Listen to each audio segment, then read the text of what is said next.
চলো বন্ধুরা, আজ আমি তোমাদের একদম অন্যরকম ভাবে একটা তালের বড়া রেসিপি দেখাই। এখানে কিন্তু একটা সিক্রেট আছে, যা তোমরা পুরো ভিডিওটা না দেখলে বুঝতে পারবে না আমি কিভাবে তালের বড়াটা বানাচ্ছি। কালো একটা তাল নিয়েছি, তালটার খোলাটা ছাড়িয়ে এইভাবে একটা চুপির সাহায্যে মাড়িটা আমি বার করে নিয়েছি। তালের আটিটার মধ্যে যে লোম থাকে সেগুলো কিন্তু খুব একটা আসে না।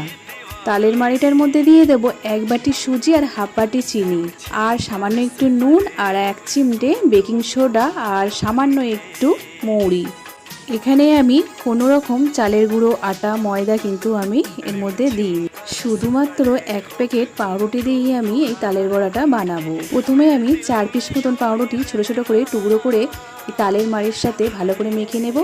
পরে যদি আমার প্রয়োজন হয় আবারও কিন্তু আমি এইভাবে ছোট ছোট করে টুকরো করে তালের মাড়ির সাথে ভালো করে সব উপকরণগুলো মেখে নেব। মাখাটা যদি নরম থাকে তাহলে তোমরা এইভাবে 2-1টা করে ব্রেড দিয়ে ভালো করে মেখে নিতে পারো।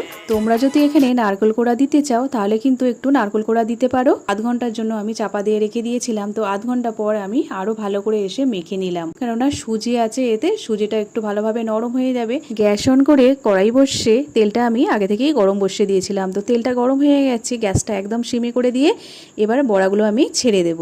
এইভাবে আমি ছোট ছোট করে দিয়ে দিলাম তেলের মধ্যে। এবার গ্যাসের আঁচটা বাড়িয়ে দিয়ে আমি খুব ভালো করে উল্টে পাল্টে বড়াগুলো ভেজে নেব। এক সাইডটা হয়ে গেছে, অপর সাইডটাও উল্টে এইভাবে ভেজে নেব।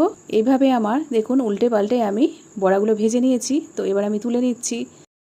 এইভাবে বাকিগুলোও আমি ভেজে তুলে নেব। এইভাবে একবার বাড়িতে বানিয়ে খেয়ে দেখুন, আশা করি ভালো লাগবে।